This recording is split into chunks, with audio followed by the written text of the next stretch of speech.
श्री कृष्ण वाणी।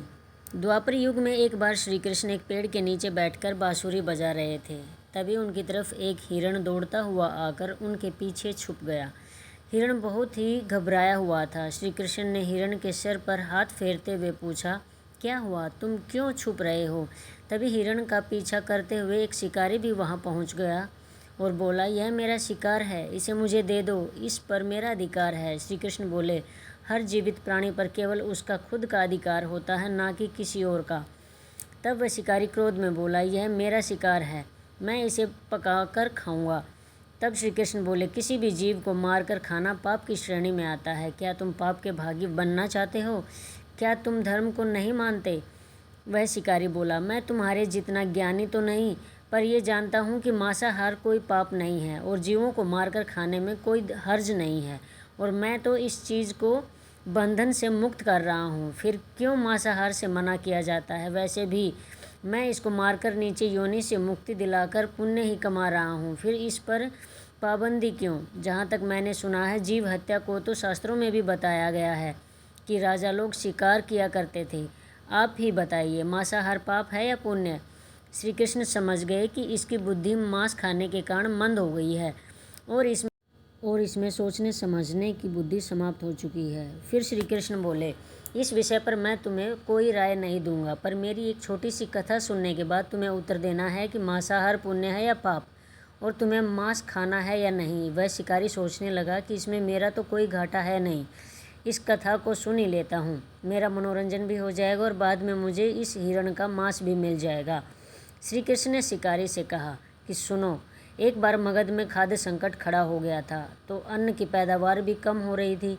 राजा को चिंता हुई कि यदि इस समस्या का शीघ्र निदान नहीं किया गया तो भंडार का अनाज भी जल्द खत्म हो जाएगा और भीषण संकट खड़ा हो जाएगा।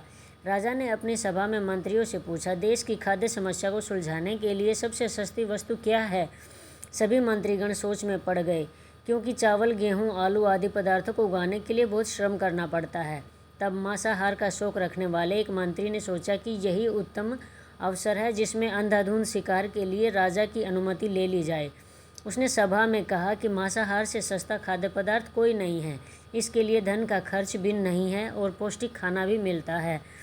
सभा में सभी मंत्रीगणों ने इस बात का समर्थन कर दिया, लेकिन मगध के महामंत्री अभी भी चुप थे। राजा ने पूछा, महामंत्री आप चुप क्यों हैं? आपने कोई प्रस्ताव नहीं दिया, आपकी राय क्या है? महामंत्री ने कहा, मैं यह नहीं मानता कि यह कथन सही है कि मांस सबसे सस्ता पदार्थ है, फिर भी इस विषय पर मैं अपने विचार आपके सामने रखूंगा। महामंत्री उसी रात मांसाहार का प्रस्ताव रखने वाले मंत्री के घर पहुंचे। मंत्री ने इतनी देर रात महामंत्री को अपने घर आते देखा तो वह घबरा गया। किसी अनिष्ट की आशंका से वह कांप गया। महामंत्री ने कहा, संध्या को महाराज बीमार हो गए हैं, उनकी हालत बहुत खराब है। महामंत्री ने कहा कि किसी शक्तिशाली शरीर का मांस मिल जाए तो राजा के प्राण बचाए जा सकते हैं। आप महाराज की सबसे विश्वास पात्र हैं, इसलिए आपसे अच्छा और कौन होगा। इसके लिए आप जो भी मूल्य लेना चाहे ले सकते हैं। आप कहें तो इस काम के लिए मैं आपको 1,00,000 स्वर्ण मुद्राएं भी दे सकता हूँ। एक बड़ी जागीर भी आप मांग सकते हैं, बस मैं तलवार से आपका थोड़ा मांस निकाल लूँगा। यह सुनकर मंत्री के चेहरे का रंग उड़ गया। वह सोचने लगा, जब जीवन ही नहीं रहेगा तो 1,00,000 स्वर्ण मुद्राओं का मैं क्या करूँगा, और बड़ी जागीर भी किस काम आएगी। वह अंदर भाग कर गया और अपनी तिजोरी से 1,00,000 स्वर्ण मुद्राओं की पोटली लेकर आया। उसने महामंत्री के पैर पकड़ लिए और उनसे बोला, महामंत्री जी, मैं आपकी 1,00,000 मुद्राओं में अपनी 1,00,000 मुद्राएं और मिलाता हूँ। आप किसी और मंत्री का मांस खरीद लें, किंतु मुझे जाने दें। महामंत्री जी यह समझ चुके थे कि मंत्री को समझ आ चुकी है, पर महामंत्री ने आगे कहा, आप शरीर से बलवान हैं, आपकी कदकाठी महाराज से मिलती जुलती है, इसलिए वैद्य जी ने खास तौर पर आपका ही नाम लिया है।